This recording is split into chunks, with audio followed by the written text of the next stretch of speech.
इसको 10 सफ़े हैं, I think कि 10 रुपये का भी प्रिंट निकलेगा तो 100 रुपये में आपको ये बन जाएंगे।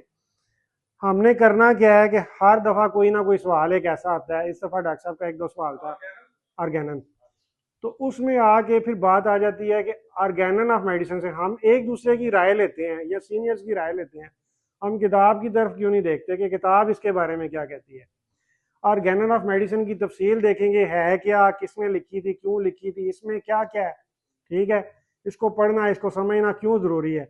आज मैं वो 291 फोरिज़म्स, जो 291 बाब या जो पैरे हैं, उनके मुतल्लक मैं मुख्तसर सा आपको बता देता हूँ कि कोई भी चीज़ आपने देखनी हो तो आप उसको ऑर्गेनन ऑफ मेडिसिन में से देख सकते हैं। जब असूल बनाने वाले ने अपनी किताब लिख दी कि इस असूलों के ऊपर होम्योपैथिक तरीका इलाज चलेगा, तो फिर हम अपनी अपनी राय लेके बैठे हुए हैं, उससे क्यों नहीं रुजू करते कि जब बनाने वाले ने बनाया था तो उसने क्या असूल बनाए थे। तो सबसे पहले, अभी हम आने से पहले डॉक्टर साहब के पढ़ रहे थे कि फोरिज्म 1 फिजिशियन मिशन, मुआलज का मकसद, ठीक है, पहले फोरिज्म में। दूसरे में आइडियल क्योर, जो शिफा का जो मतलब आइडियल मेयार है वो क्या है। तीसरे, चौथे और पांचवें फोरिज्म में फिजिशियंस की क्वालिफिकेशन से रिलेटेड वो बात करता है, उसकी परसेप्शन यानी कि उसकी विजन, वो देखना, बीमारी को देख सकता हो, मेडिसिन को देख सकता हो और उसको अप्लाई करना उसको आता हो। जैसे हमने पढ़ा था ना एनाटॉमी, फिजियोलॉजी, पैथोलॉजी और सारी तरीके करने के बाद फिर मटीरिया की तरफ आए थे। हो क्या रहा है कि हम डायरेक्टली मटीरिया उठा लेते हैं, मटीरिया में से सिम्टम स्टडी करते हैं, समझ ही नहीं आती, सिम्टम्स मैच करें तो वो डिजीज मैच नहीं होती। डिजीज भी तो ग्रुप ऑफ सिम्टम है और एक पेशेंट में एक से ज्यादा डिजीज भी हो सकती हैं। एक बंदे को इकट्ठा शुगर, ब्लड प्रेशर, दमा, जोड़ों का दर्द, सारा कुछ भी हो सकता है।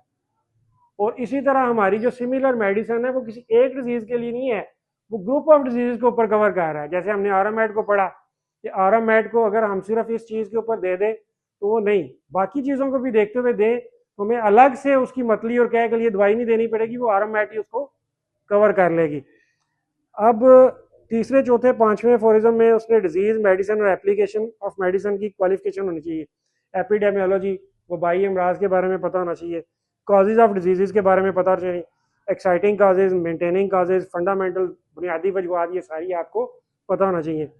छठे और सातवें फोरिज्म में मैनिफेस्टेशन ऑफ डिजीज, यानी कि जो बीमारी है वो कैसे अलामात अपनी पैदा करती है, मैनिफेस्ट कैसे होती है, ठीक है।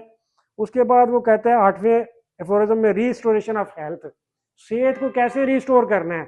पहली तो बात है हमें डिजीज और हेल्थ की डेफिनेशन का पता होना चाहिए कि हेल्थ सिर्फ इंसान के जिस्म में जरासीम की मौजूदगी का ना होना ही हेल्थ नहीं है, उसकी कंप्लीट स्टेट है, एक मुकम्मल है, physical, mental and social wellbeing. अगर बंदा कोई ज़हनी तौर पे सेहतमंद नहीं होता भी सेहतमंद नहीं, अगर कोई जिस्मानी तौर पर वो कहता है it is not mainly only the absence of disease, अगर उसमें कोई बीमारी नहीं जो टेस्ट के जरिए या किसी चीज़ के जरिए डायग्नोज हो जाए और हम कहते हैं कि तेनों तो कुछ भी नहीं है, नहीं, वो कंप्लीट स्टेट है। और उसको कंप्लीटली बहाल कैसे करना है, उसके अंदर उसने अफोरिज्म 8 में रजिस्ट्रेशन ऑफ हेल्थ के बारे में सारा कुछ लिख दिया। उसके बाद अफोरिज्म 9 से लेके 17 तक वाइटल फोर्स के बारे में, वाइटल फोर्स क्या है, उसकी जितनी मटेरियल बॉडी और डिजीज की हालत में उसका क्या रोल होता है और सारी चीज़ें उसकी डे अरेंजमेंट के दौरान वाइटल फोर्स से रिलेटेड लिख दी हैं। 9 से लेके 17 अफोरिज्म तक वो वाइटल फोर्स के बारे में लिखता है। 18वें अफोरिज्म में वो आ जाता है सिम्टम्स टोटलिटी के ऊपर। बार बार हम जिक्र करते हैं totality of symptom, totality of symptom, सिर्फ एक या दो गाइडिंग सिम्टम्स, हम उसकी चीफ कंप्लेंट तो देखेंगे लेकिन चीफ कंप्लेंट्स को देखते हुए हम उसका मजमुआ देखेंगे, उसका सोना, पीना, खाना, चलना, हर चीज को देखते हुए उसका जिक्र फोरिज्म 18 में उसने कर दिया है। उसके बाद knowledge about remedies, drug proving, formal derivation of law of similar, जो लॉ ऑफ सिमिलर के बारे में और ये सारी चीज़ों का नॉलेज है उसने 19 से लेके 24 तक। 19 में हाउ मेडिसिन क्योर, आपकी दवा कैसे शिफा देती है। 20 में ड्रग प्रूविंग, अद्वियात की प्रूविंग कैसे की गई। 21 में पैथोजेनेटिक सिम्टम्स क्यूरेटिव इन मेडिसिन, जो बीमारी वाली उसकी नज़र आने वाली चीज़ें होती हैं उसको कैसे ठीक करता है वो। फिर उसके बाद सिमिलिया सिमिलर बस ये आ जाता है। फिर डीमेरिट्स ऑफ एलोपैथी और 24 पे सिर्फ और सिर्फ होम्योपैथी। फिर आगे 25 से 29 तक होम्योपैथिक लॉ ऑफ क्योर के बारे में जिक्र करता है कि होम्योपैथिक लॉ ऑफ क्योर जो मेरिट्स ऑफ होम्योपैथी हैं, होम्योपैथिक लॉ ऑफ क्योर है और क्योरेटिव पावर ऑफ मेडिसिन, आपकी जो दवा की ठीक करने की, शिफा देने की खसूसियात हैं और सिमिलर टू डिजीज वो क्या है। और उसके बाद confirmation of law of nature और होम्योपैथिक क्योर टेक प्लेस, और होम्योपैथिक क्योर कैसे होती है उसके बारे में सारा फोरम 29 में उसने लिख दिया।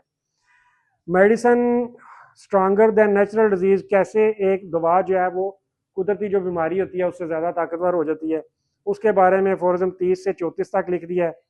फिर 35 से 42 तक लॉ ऑफ डिसिमिलर के बारे में वो बात कर रहा है। उसके बाद जब टू सिमिलर डिजीजेज मीट हो जाती हैं तो क्या होता है 43 टू 51 में। फिर डिफरेंट सिस्टम ऑफ मेडिसिन, इसके अलावा जैसे एलोपैथी है, होम्योपैथी है और डिफरेंट जो मुख्तलिफ पैथीज हैं उसके बारे में उसने 52 से 60 तक। फिर 61 से 62 आइडियल सिस्टम ऑफ मेडिसिन के बारे में। फिर अद्वियात के प्राइमरी और सेकेंडरी एक्शन 63 टू 69। अब अक्सर पढ़ते हैं ना कि दवा का इब्तदाई उसने शिफा दिया और फिर बाद में वो केस जो है वो लामनात पूरी ना ठीक हुई, वो उसका प्राइमरी और सेकेंडरी इफेक्ट हमने स्टडी करना है। उसके बाद आ जाएगा क्लासिफिकेशन ऑफ डिजीज 72 टू 81 में। फिर इंडिविजुअलाइजेशन इंफरादियत की बात हमने की, वो आ जाएगा 82 फोरिज्म में। फिर हमने केस टेकिंग की बात की बड़ी दफ़ा, 83 से 104 तक केस टेकिंग के बारे में बात कर रहा है। ठीक है, कौन से केसेस कैसे लेने हैं, रिकॉर्डिंग ऑफ सिम्टम कैसे करनी है, न्यू सिम्टम्स कैसे करनी है, फिजिशियन की ऑब्जर्वेशन क्या होगी, डिटेल ऑफ सिम्टम्स क्या होगा, ये सारी बातें उसने 83 टू 104 तक जिक्र की हुई हैं। उसके बाद 105 से 145 में उसने ड्रग प्रूविंग के बारे में बताया कि ड्रग प्रूविंग जो है वो कैसे करनी है, वो सारे तरीके उसने इसमें लिख दिए हैं। उसके बाद method of selection of medicine, दवा मुंतखब करने के तरीके तक उसने आर्गन ऑफ मेडिसिन में अफोरिज्म 146 टू 154 में सारा कुछ दर्ज कर दिया है। वो जो हमने पढ़ा था ना 57 और 58, 57 58 पढ़ा था ना, वो सारा इसमें। फिर 161 टू 171 रेमडी रिएक्शन के बारे में सारा दे दिया है। फिर वन साइडेड डिजीजेस के बारे में 170 टू 184 तक आ गया है। और फिर लोकल डिजीजेस 185 टू 203, पुराने अमराज क्रॉनिक डिजीजेस 204 से 209 तक, और मेंटल डिजीजेस को वो कह रहा है 210 से 230 तक। और इस तरह करके डॉक्टर साहब सारी चीज़ें, होम्योपैथिक पैथोलॉजी जैसे वो एल पोटेंसी बनाने का तरीका और वो सारी चीज़ें, दवा देने का तरीका, होम्योपैथिक फार्मेसी में 264 से 272 तक उसने सारा कुछ डिटेल से दे दिया है।